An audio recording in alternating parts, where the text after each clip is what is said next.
Hello America Floats. And you're calling from, sorry, where? Michigan. Michigan, which is blue state, right? That's what they're saying. Okay, so abortions, should this happen, you'll still be able to get your abortions. No. So that's actually why I wanted to tell you. So Interesting. Michigan is one of these states where we had an abortion ban in 1931. So right now we have a nearly complete ban on abortion in the state if Roe v. Wade is repealed. Really? So And so actually, they have one of it was the published trigger. today. Yeah, there's a Click on Detroit article where our governor Whitmer has a quote decent shot at challenging Michigan's 1931 abortion ban, says the ex-U.S. Attorney General. So she's pushing hard this past week before this leak even happened to try to ratify and codify through the legislation in Michigan the right to abortion here in the state. Huh, interesting. And so do people go to Canada to get abortions? Is that something that's on the table? Can you do that I there? don't know. Like, can you go to Windsor? I don't honestly know.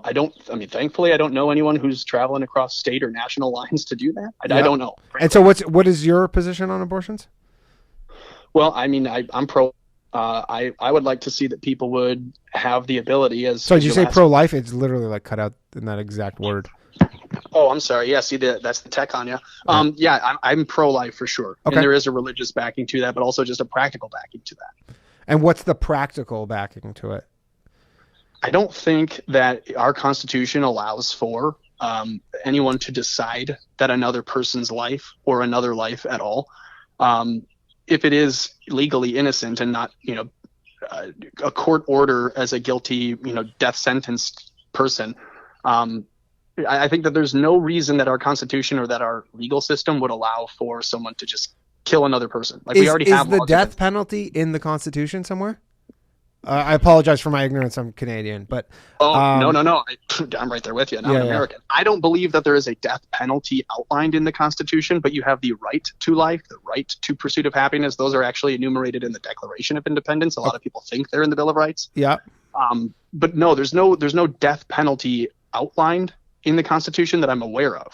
Yeah, and the death penalty is a state by state issue, right? That's not obviously Because the death penalty is legal in America, but the states get to decide.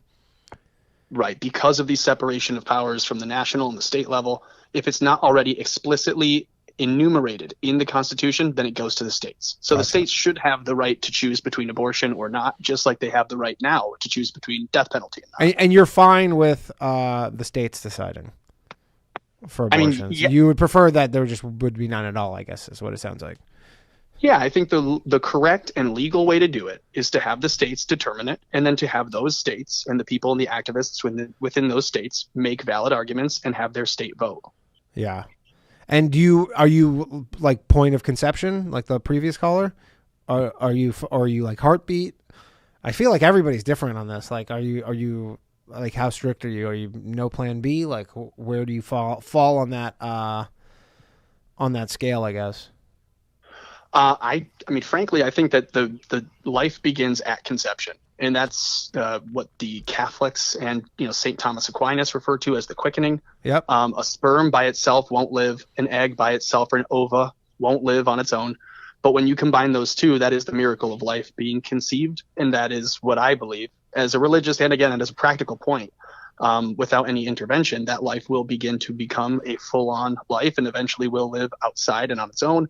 And I don't think that someone should have the selfish reason to just say, well, that's going to affect my life right now for the next 9 or 10 months or however long. And so I'm just going to do away with it. And I understand the point of, you'd ask the previous caller, what about cases of assault? And I also don't know that you'd ever find a person who is either the product of an assault like that, rape baby. And I don't think you'd ever find a woman who raises a child, either of those two individuals, regretting that they were born or regretting that they raised a child. And I also would, I understand you have the personal story there with your friend, and I'm sorry to hear it. Yeah. But I also know a couple people who have been assaulted, and one of those people became pregnant. And she miscarried at 6 months, but she was determined to carry that baby to term and put it up for adoption. And really? And she was so much more blessed after that. Like, you just watched her life go from, being someone who would, find themselves a victim to now being full of grace, full of hope. And then when this happened, this tragedy in her life, to be at peace with it. Like, I don't see any of these people protesting for abortion rights at peace with themselves. Yeah.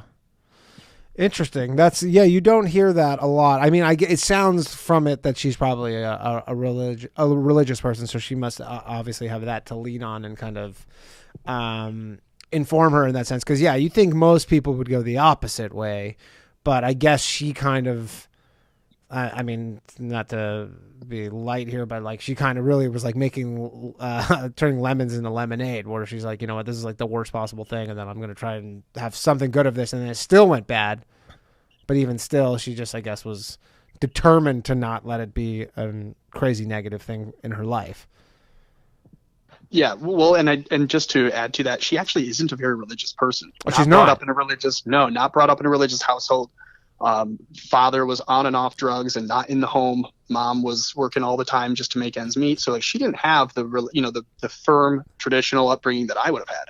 And she definitely did not go the same way I did in early part of adulthood. But man, is she, working now. And I got to think of like, God deals you hard tragedies in your life and gives you some suffering. And that is to see God's love for you, because you're not going to die on a cross or die in any other way that he wouldn't have you do. And maybe this is sounding too preachy, Danny. I apologize. Yeah, it's okay. It's okay. I mean, I like hearing the range of opinions on this. Like, I'm not a religious person at all, but I mean, I'm interested in hearing what people think about it. I mean, that's kind of the point of the show. It does seem to me like when you watch these clips from some of these people protesting outside the court building today and last night, you can see, well, it doesn't look like they would have any no belief in a higher power. They believe they themselves are a creator. They believe they themselves get to determine life and death. And I think that is a pretty godless way of living. So whether or not you even agree with religion, I mean, they're definitely not religious people. I mean, that I think is fairly cut and dry. They're not religious people. The religious people are the ones who are opposing them. Generally, I mean, it seems like a lot of times the counter protesters are always the religious ones. I don't know if there's a lot of counter protesters. There might be people who don't agree with abortion who are not religious, but they're not going to protest. It's generally the counter protesters are pretty, it seems, always religious. And and I can agree with you. The people who are protesting who are for abortion, they're not. Yeah, they would not be religious.